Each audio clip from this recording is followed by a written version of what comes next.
नमस्कार. कधीकधी आपल्यालाही निसर्गाशी एक वेगळीच अनामिक ओढ जाणवते, नाही का?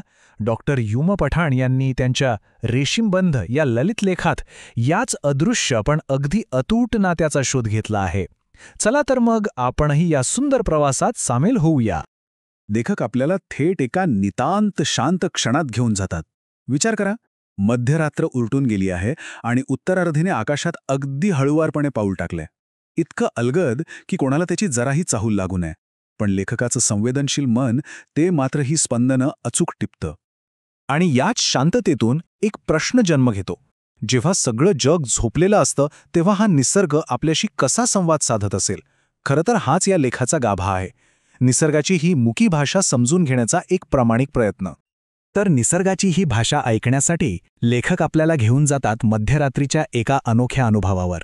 वेळ आहे पहाटे 3:30ची. म्हणजे अशी वेळ जेव्हा सारं जग साखर झोपेत असतं आणि आपलं मन पूर्णपणे शांत, अगदी समेवर आलेलं असतं.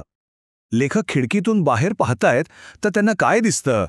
बागेतली झाडं, वेली आणि हो, त्यांच्यावरची पाखरं देखील सगळी गाढ झोपलेली आहेत. सायली, बोगनवेल, गुलमोहर, जकरांडा, असं वाटतंय जणू काही सगळी बागच एका निवांत शांततेत विसावलीये.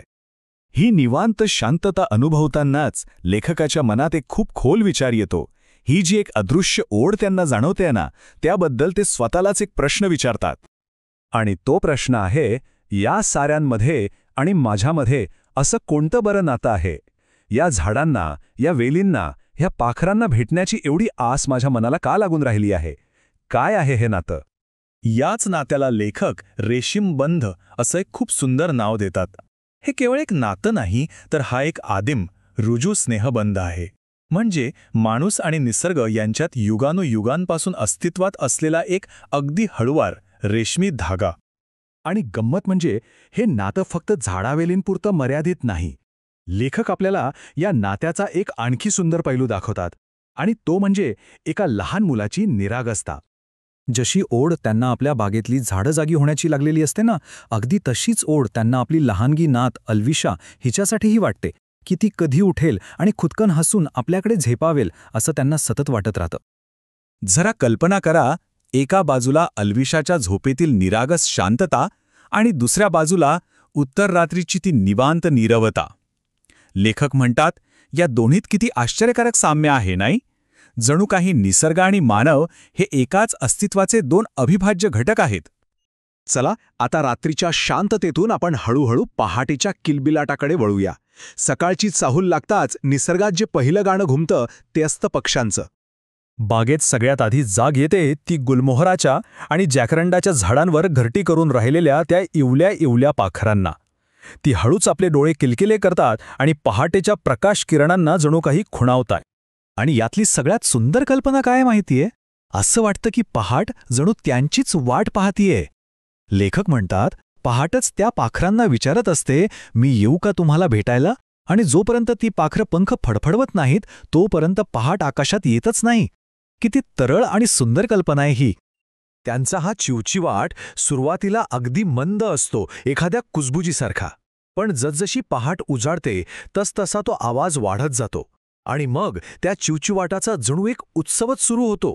सकाळच्या आनंदाला जणू काही एक अनावर भरतीच आलेली असते. पक्ष्यांच्या या संगीताने मग काय होतं तर संपूर्ण बाग जिवंत होते.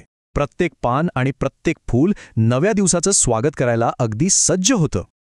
आणि काय अद्भुत दृश्य असेल ते. पक्ष्यांचा आवाज ऐकून सायली जागी होते, बोगनवेल सळसळू लागते, केशरी रंगाचा गुलमोहर तर जणू स्वागतासाठी फुलांचा सडाच टाकतो, निळा जांभळा जाकरंडा चाफ्याशी गप्पा मारू लागतो. आणि या सगळ्यात निशिगंध आणि मोगऱ्याचा सुगंध तो तर आसमंतात दरवळायला लागतो. यातून एक खूप महत्त्वाची गोष्ट समोर येते. लेखक म्हणतात की झाडं आणि वेली यांसारख्या वनस्पतींमध्येही भावना असतात. म्हणजे बघा, पाणी घालायचं राहून गेलं तर मोगरा रुसून बसतो आणि पाणी मिळालं की दुसऱ्याच दिवशी कळ्यांच्या रूपाने खुदूखुदू हसतो.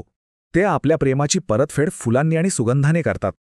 आणि मग हा सगळा अनुभव लेखकाला एका वैश्विक सत्याशी जोडतो. हा जो रेशीमबंध आहे तो किती जुना आणि किती खोल आहे याची जाणीव त्यांना होते. या सगळ्या अनुभवानंतर लेखकाला संत तुकोबारायांच्या अभंगाचा खरा अर्थ लागतो.